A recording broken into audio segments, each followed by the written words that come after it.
we're not working less. We're actually working at least the same, but the output expectation is 10x from us. Yeah. Right? Yeah. I feel like expectations have gone up. Like if you were growing 15% year on year, now it's like, wait, why can't you grow 100%? Why can't you get more productivity? So like it'll make everybody more productive, I guess, across the board.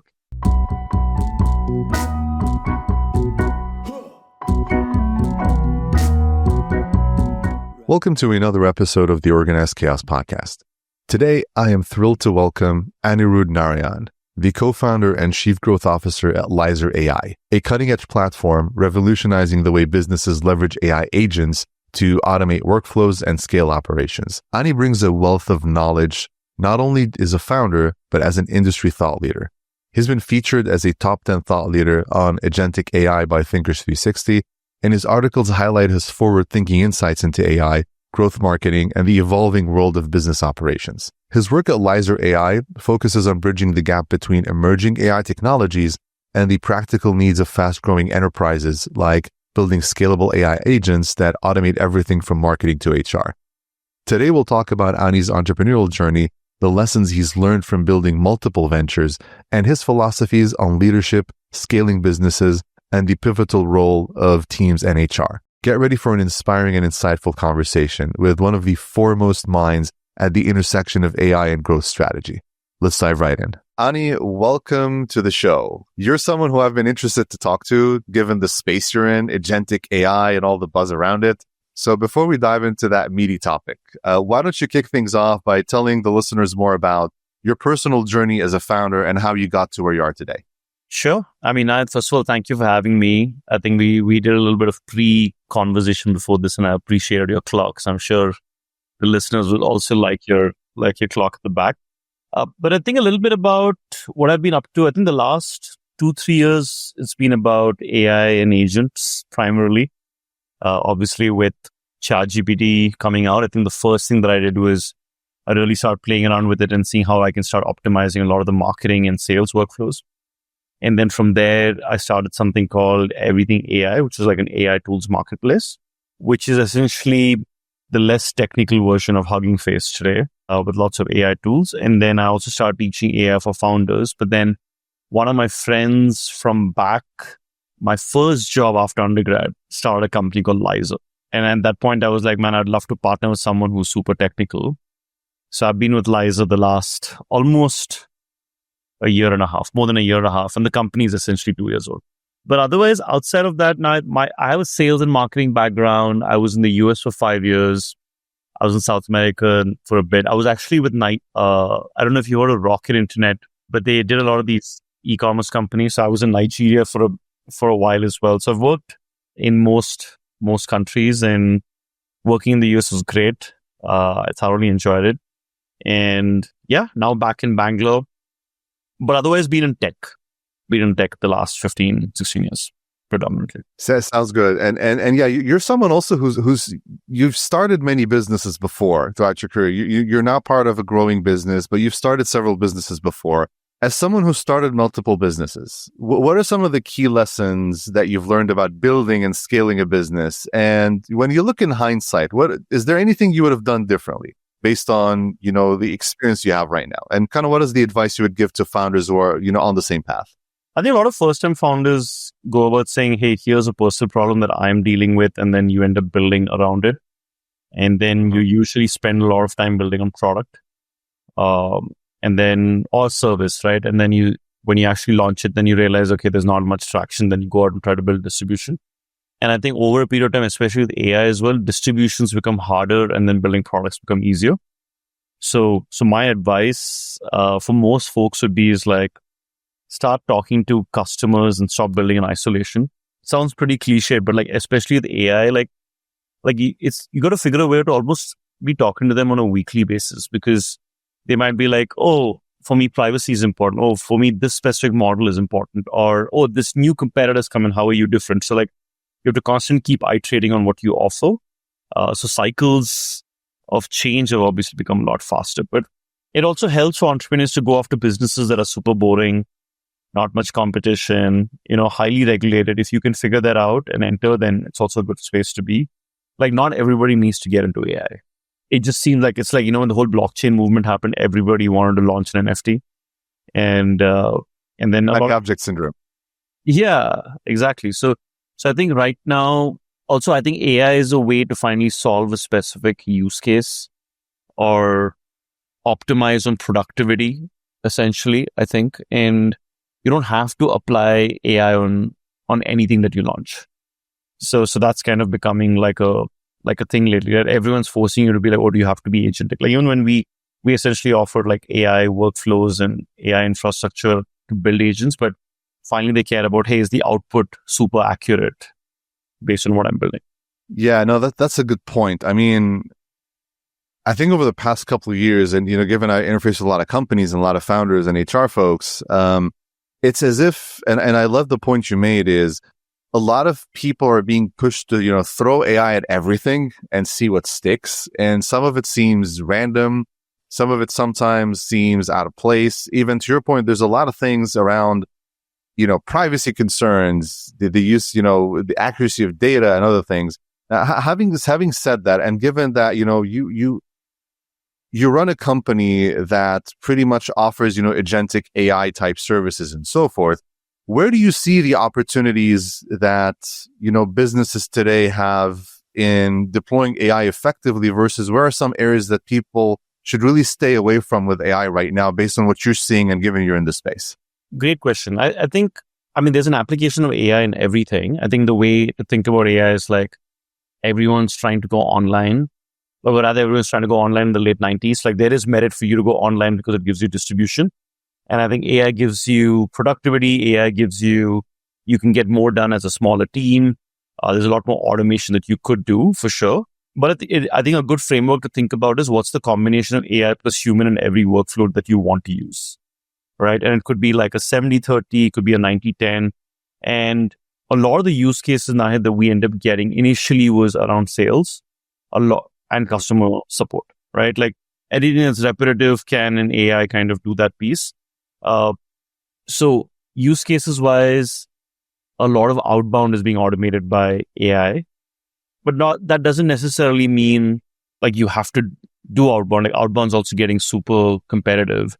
But we're seeing that with automation of content, repurposing of content with AI. With HR, we're seeing anything repetitive, right? Like if I could do outbound and recruiting and get resume filtering done, I could do onboarding of individuals in a company. So AI does have its merits for sure.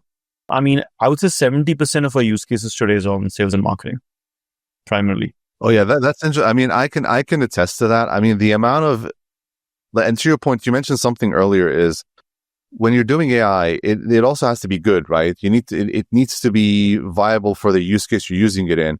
I can tell you the number of like sales communication I receive daily, via email or LinkedIn or so forth. You can just tell that this was an AI written, communication. Mainly, a lot of it's because, and you can tell that no actual person looked at my profile or even tried to understand what I do before pitching me, because I had someone the other day pitch me some service around, I forgot what the service was. Some service like from a completely different industry that has nothing to do with what I do completely. Or sometimes you see like, hey, we saw that you did, XYZ online. Like, no, I didn't do that. It's like this made up stuff that comes in, which is kind of interesting. But yeah, to your point, I can see a lot of that. I see a lot of that in use cases. But you mentioned HR here a little bit, and given that there's a big audience on our podcast around HR professionals. I'm an HR person myself. Let me tell you pretty much what I'm hearing from the HR community, and I would love your take. Sure. With the HR community, I feel there's like two camps right now. There's a camp that believes that yes, let's try and let's experiment with AI wherever we can, and closely monitor the results and pretty much iterate from there, and keep moving forward. There's a group that, or a portion of the HR society, which is being a little apprehensive towards AI. They're being a little resistant, and a lot of it is based around, hey, are we losing the human touch of HR? Are we actually delegating things to AI that we shouldn't be delegating, like employee relations conversations, like coaching, like performance management? And there's somewhere in between where both camps have they're right in some way. So there's an overlap. I'm sort of somewhere, I'm one of those people who is very pro AI, but also I do agree with part of the other group where you need to be very conscious about how you're using it, where you're using it, by understanding where AI can benefit plus its limitations. Yeah. But hey, what's true today might not be true in a year from now or 6 months from now. What is your take on that conversation? And hey, how do we blend between using AI and complementing with a human touch, especially on an HR facet where the function is purely focused on people management and dealing with people in general? Yeah. I mean, great question. First of all, now my wife is in HR. She's Sweet. part of Hackathon. So they're trying to figure out how to use AI within HR as well. And then we only have one person as an HR within Lyzr, right? And I think a lot of our expectation is like, oh, how can we use agents for a lot of the workflow stuff? I think nothing will beat human connection. Obviously, I think it's biochemical, right? Like I want to be able to speak to another individual. And I think there's a lot of humanness to the culture that gets formed, which AI will not come close to at all. So I think especially as an HR team or a function, I think, and a lot of things that you don't like doing as HR, I'm sure right now, I'm sure you don't like sitting and recruiting folks from an outbound standpoint or filtering of resumes, right? Like, oh, there is, let's say there's a performance management piece that you got to do with another employee or with the hiring or with the manager and put them in different boxes, right? So like, I think all those could be taken away or could be done by AI, but I think where your skill set or most HR folks' skill set could come in the fun stuff, can come in the human touch, right? I feel like we all work pretty hard. In my conversation with HR mostly is like, how can she come into the office and make the place more like, how do we have more human interactions? How can they lean on her to a place of like, hey, I'm having a tough day at work, or I don't like my boss. How do I have those conversations? So that I will always go to HR for, right? So which is great. But I think teams will become smaller, right? I don't know if you're already seeing that. Like, and it's, it's such a it's so weird now. Like we have companies reaching out to us specifically and saying, I mean, I won't name the companies, but like this is with sales and with HR, which is with sales, I have these SDRs, sales development representatives. I was like, oh, we have 12 to 30. I want to have 2. I want to optimize the cost. HR, I don't want to have recruiters. And I'm like, wow, like it sucks to hear it. But I don't think it's truly happening. That replacement's not happening. The expectation's gone up though. Yeah. In terms of what I think you sort of segued beautifully into the next point. I wanted to jump into the next question is that basically, to your point, I've heard these conversations myself when speaking to other company owners, founders, even HR people, is that there's a drive to try and leverage AI because right now I think we can agree that the biggest benefit that's come out of AI is just more productivity, especially when it comes to predictable type of work that you can clearly articulate, where there's a lot of black and white. There isn't a lot of room for interpretation.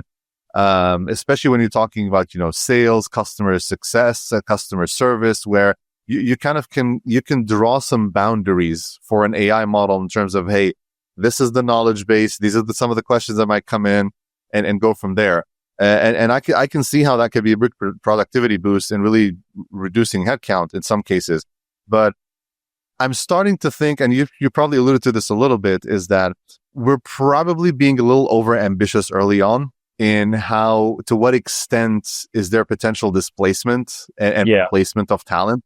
I think we're starting to see it in jobs that are very structured, jobs that are very predictable, and jobs that operate in very strict boundaries, right?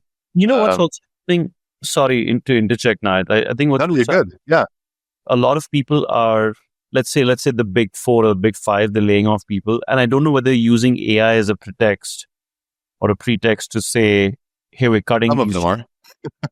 Sorry? Yeah.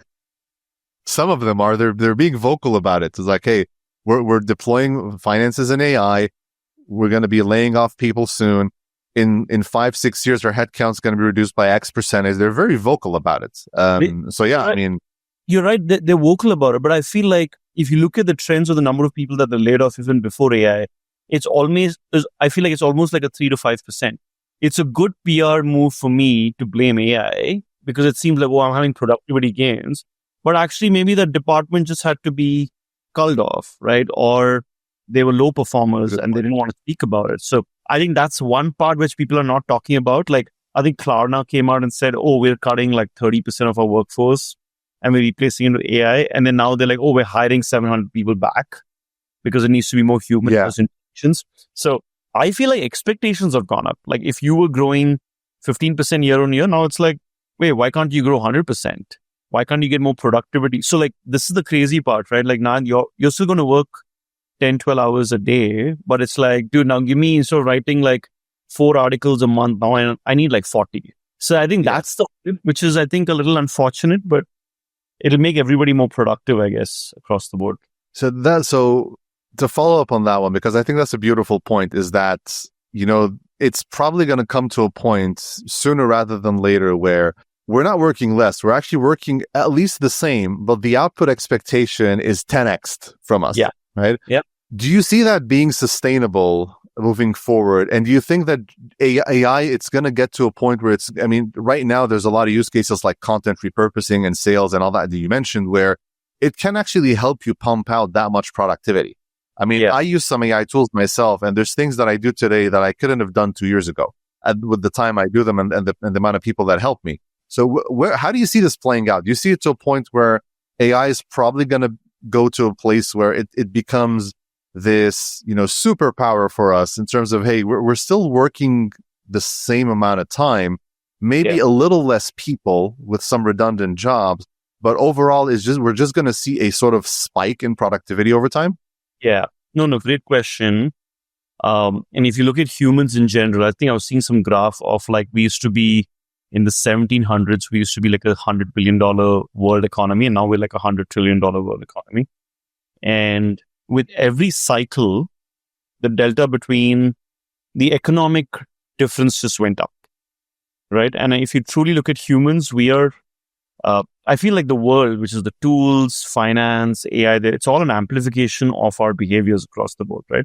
So the ones that are already really motivated will use these tools, they will further grow, and then that delta will go up.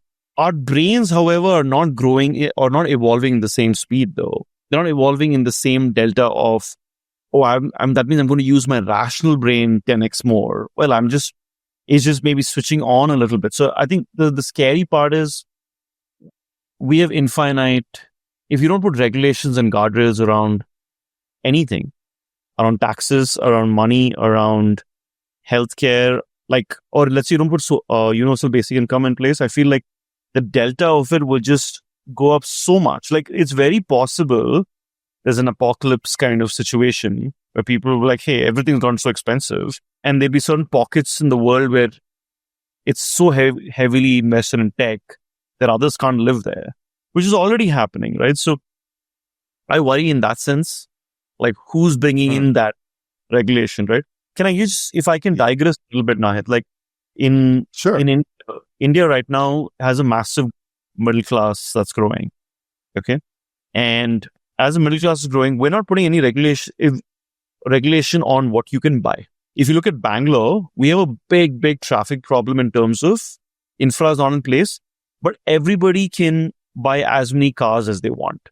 And it's super easy to buy a car. Like, you could put a down payment of like $800 and buy a car.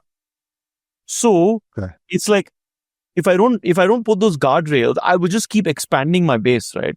We don't self-regulate well. And I think that's the same thing with AI. Like, the ambitious ones will just supercharge themselves. And I'm seeing Shiva and folks in my team also, like, everyone's using AI effectively.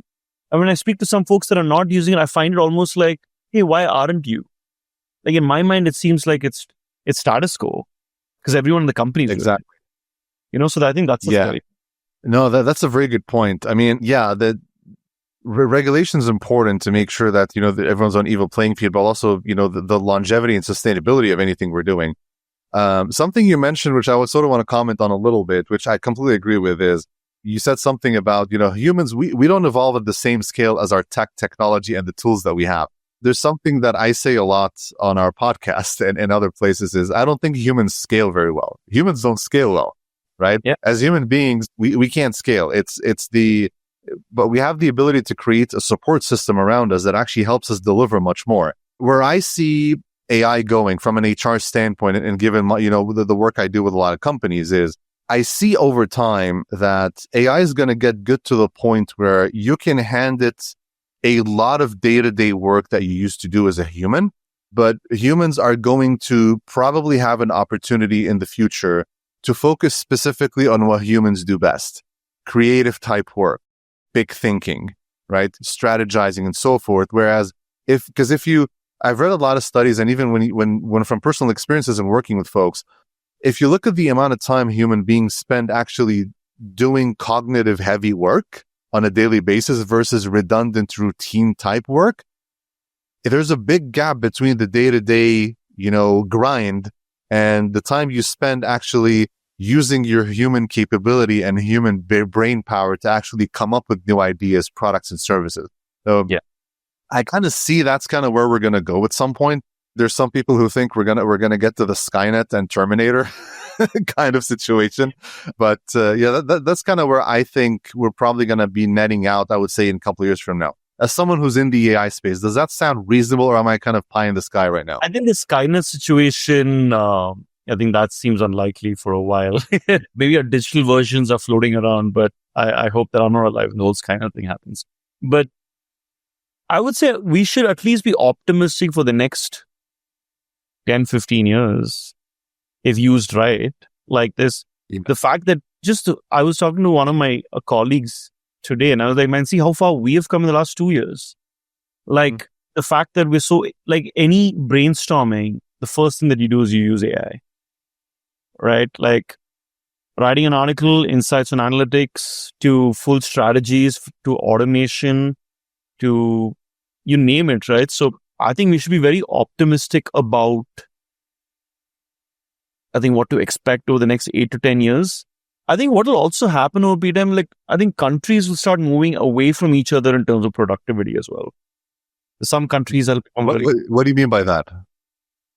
Like not all countries are AI first. Like US is very AI first, China is, and it's going to trickle into hardware and software. If you look at India's GDP, for example, 18% of it comes from agriculture, but the value is something like only $1,600 is made from agriculture per human. Whereas there's something like $8,000 for China, and there's like, I think $26,000 something for the US. So like productivity gains have to happen in industries as well. And whoever's applying AI will have that leverage. And I think if countries are highly regulated, they will find it difficult. If countries don't have that exposure, they're like, hey, like some countries and some schools are like, hey, we're banning ChatGPT. Like that's not the way to do it in my mind. So they'll move away, I guess, in terms of adoption and economic richness, maybe. Okay. No, that's a beautiful point, I think, for sure. I want to ask you a question that I'm sure the HR crowd is going to probably be interested in.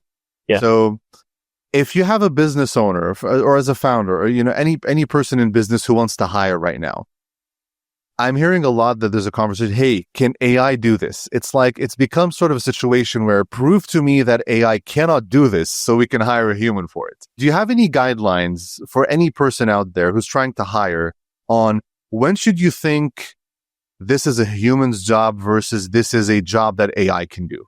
I think we got to start looking at workflows to truly make an assessment. Like when you're hiring, if I had to break down hiring today, what do?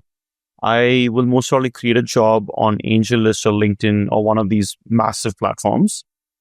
Then all of this will go into an ATS. That application tracking system will have lots of resumes. Somebody will have to filter through those resumes and be like, hey, this is something that I want to interview. The hiring, I don't know what they're called. I guess the recruiters will now reach out, schedule the meeting, and then the hiring manager comes on, right? I think a lot of that AI could do. And what I mean by that, today you want to make a resume, you want to create a job description, ChatGPT could do that. You can also have the LLMs connected to these tools like a LinkedIn or a Monster or an AngelList, and you could deploy the jobs from there directly. Now, within the tools itself, they're making it super easy for you to create a job, right? Yeah. And after, let's say it sits on the ATS, you have tools now within ATS or which are AI to be like, hey, look at all these resumes. This is my filtering mechanism. Give me the top 5 resumes. Now, you have that. And then now I can be like, I want to schedule a meeting. I could be like, here's my Calendly. You can tell the agent to send the automated email and set the book the meeting. But finally, the human needs to speak to, Nahid needs to speak to Ani if like Nahid is interviewing Ani. Now, in this entire workflow, I actually need somebody who understands AI to be able to optimize. It's like, I do definitely want to hire someone who uses ChatGPT.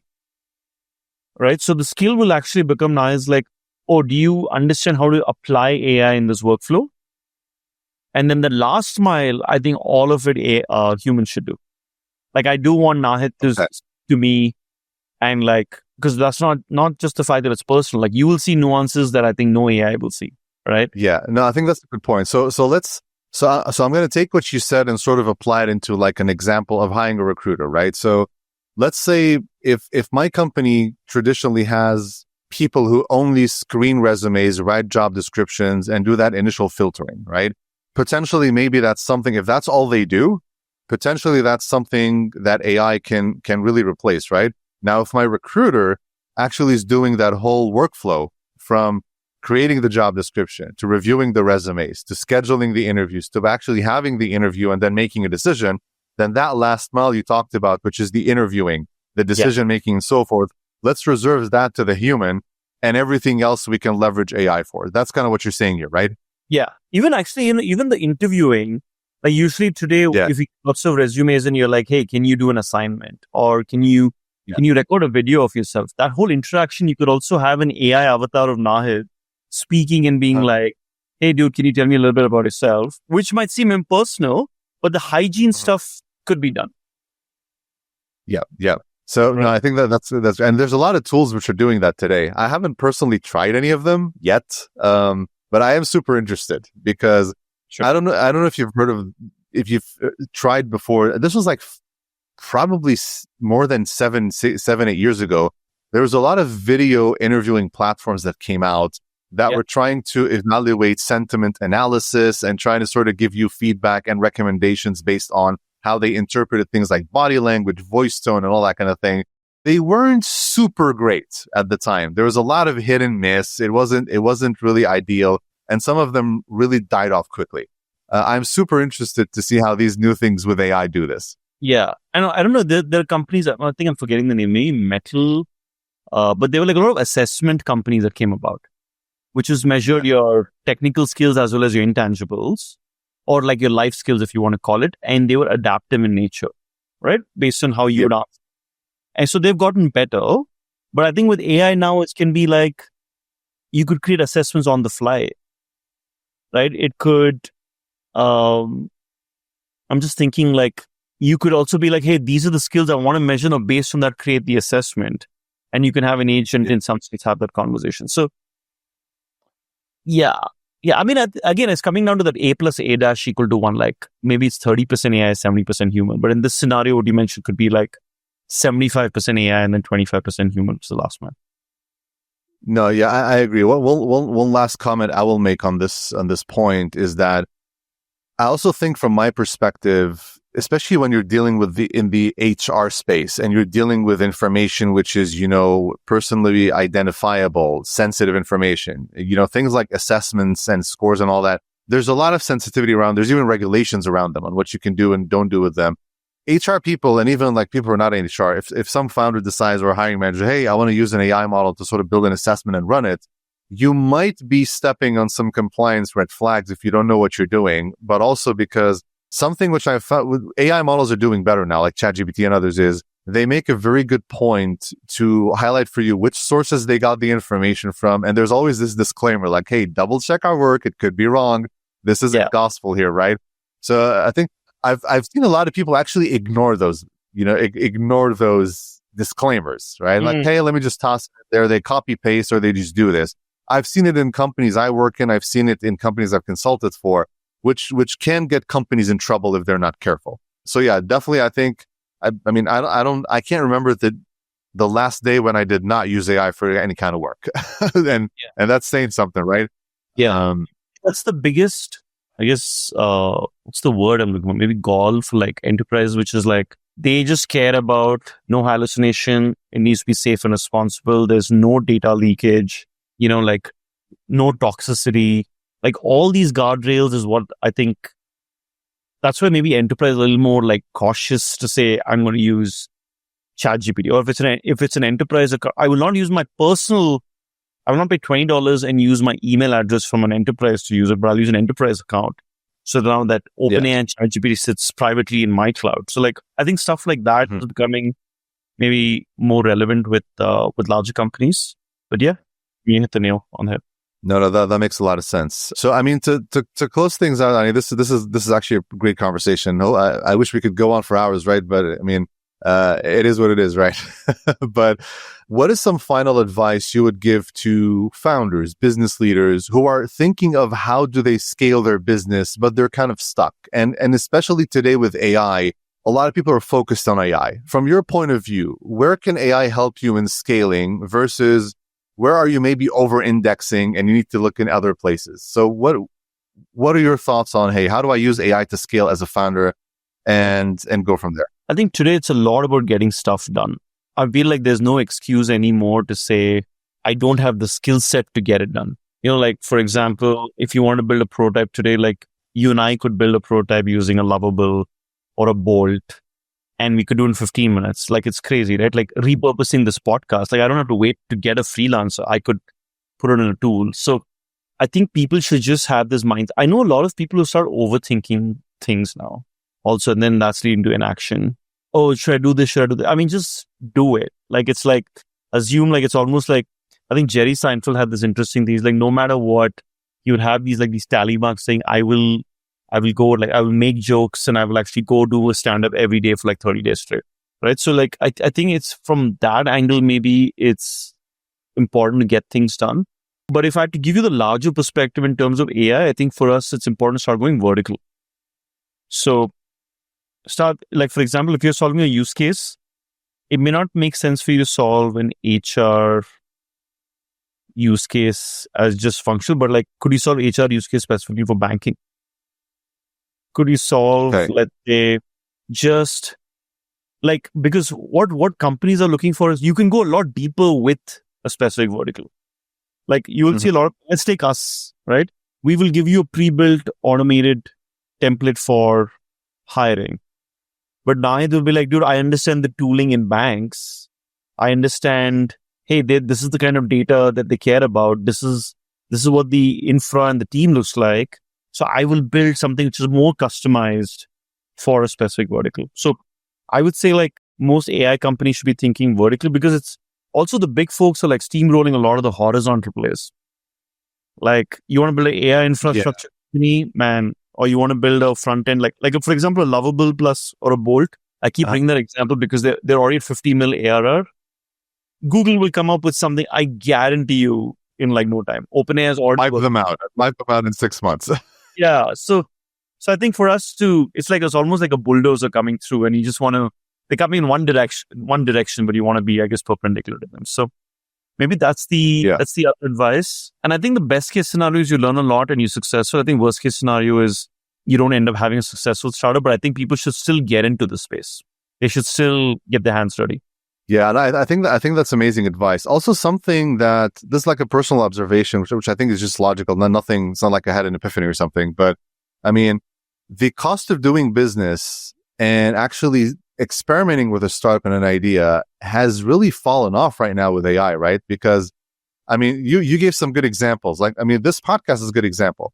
I don't need 10 people to repurpose this content. I have a tool where I'll just take this video as is, I dump it into it, it'll just get me the transcript, and then I can get social posts from it, I can get a newsletter, I can do many things with it in minutes, right?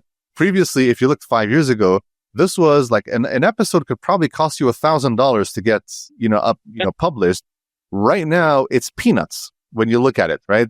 So for me, what I see is, and I think I know we're probably going to see, not in the too distant future, the first solopreneur billionaire, maybe someone who built a single person who builds a business solely on the shoulders of AI, and it's a one-person team, or maybe like with a few freelancers, and they go to those 8-9 figure mark.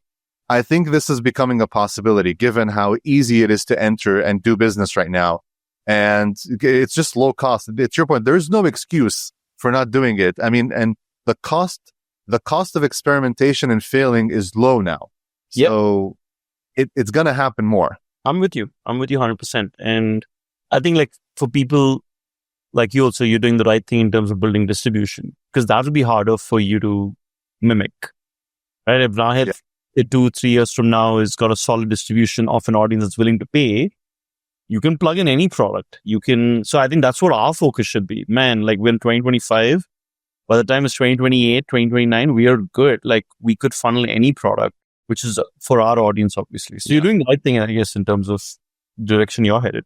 No, I appreciate it. Yeah, I mean, I think I'm one of those big advocates of AI and the technology and all of it. I mean, I think it's, at least from looking at my perspective, and even a lot of companies I've worked with who I've either helped deploy from an HR perspective AI, or even just they're deploying it across their operations, generally been very positive. And I have not seen personally a layoffs or, firings or reduction in headcount that has been attributed directly to AI. Something you mentioned earlier, which I think resonates, and something that I always preach to founders and HR people, is typically when businesses are in a situation where they're laying off people and they're firing people, it's typically not because they all of a sudden had a productivity boost. It's because you either hired them incorrectly to begin with. You never needed that headcount to begin with. And we saw this a lot in the COVID era, right? When all of these companies in the news hired a lot of people, then as soon as the economy just took a little dip, they started firing left and right. So there's a lot of reasons and a lot of symptoms that show you that you're heading towards a reduction in force. AI, from my experience so far, my limited experience, given, AI isn't been too old, I think there's been a bit of an over-exaggeration. Some of it might be of a PR thing, just like you mentioned, there's all bark and no bite so far. Hey, 5 years from now, we could look like fools, you and I, based on what happens with AI. But right now, I absolutely agree with you. So, go ahead. And I think the other point in terms of people are hesitating to hire also because of AI. So like, yes. Right? They'll ask you like, hey, can't AI do this before I actually hire a full-time? So I think we're in this weird place where I think teams will shrink. And I think it'll also start off with smaller teams. So I think all the skills that we have to also pick up is like, how do we create value? How do we create revenue? Right? How do we create more entrepreneurs? Exactly. Cultural. Exactly. Oh yeah. I see entrepreneurs in terms of numbers just skyrocketing pretty soon. I mean, because there's, just like you were mentioning earlier, the barrier to entry is so low, given specifically what AI has been able to create. It's made anyone, like someone who doesn't know how to write a line of code, can go in and create an app right now, a scrappy app, and start selling it within an hour. Right? Yeah. There's a tool I found the other day, which I actually subscribed to just because I want to play around with. It's called Pickaxe. I don't know if you've heard of it. So Pickaxe pretty much is same thing, just like an agentic AI kind of tool. If you have an API key from any of the LLMs, you can plug it in, you can build your own app, and they actually host for you the storefront, connect you to Stripe to start collecting payments, and actually host the website for you, all within the same workflow. So you can actually go from building your own chat, your chat agent, to actually publishing it and start collecting money and posting it on your website within a couple of hours at most. So it's kind of mind blowing. It's crazy. So I mean, you can create an AI business owner from someone who knows nothing about the technology within an hour. They're online and selling. Yeah, which is kind of mind blowing. This isn't something that you could have done without AI a couple of years ago. I'm with you. So yeah, no, this is great stuff. Well, Ani, it was great having you on the show. A lot of, I think, amazing insights here. Before I let you go, for those who are interested in learning more about Lyzr, learning more about what you do, maybe even they want to reach out, what's the best way to reach you and learn more about your company? One is obviously go to our website. It's Lyzr. So it's Lyzr.ai. But otherwise, I'm pretty active on LinkedIn. Find me on LinkedIn. Happy to have a conversation there. If you're obviously looking to bring agentic powered workflows into your organization, whether it's HR, sales, marketing, book a demo, happy to speak to you as well. No, that's amazing. And I'll include all this information in the show notes. So anyone who's interested in reaching out to Ani, all the links are going to be in there. LinkedIn, Lyzr's website, and hope you reach out. Definitely, AI is the future, so we got to jump on board, right? 100%. Yeah. Well, Ani, thank you again for joining the show. And any guest I'm having who we're having some sort of AI based conversation, I'm telling them hey guys, I want to reach out to you again in 4 to 5 years and see if and sort of either we laugh about what we talked about, or we're yeah, we were actually right, and this is where we are today. So or who knows? Expect to hear from me. Yeah, happy to. Or I might hear from your avatar, right? It might be your avatar is my avatar and doing a podcast. So that might also be interesting. That just blew my mind, just trying to visualize it. It's I'll be somewhere on the beach sipping pina coladas, and then our avatars are having a chat, and we have no clue about it. But well, I probably don't want to live in a world where that becomes the reality, right? You're just completely out of touch then with everything. But who knows? I might be wrong again. Thank you so much for having me. Thank you for reaching out. This was great, and happy to help in any way needed. Thank you. No, I appreciate it, and I'm sure the listeners are going to appreciate it. So thanks you again, and everyone, thanks again for tuning into the show. And we'll be back again in a couple of weeks with a new episode.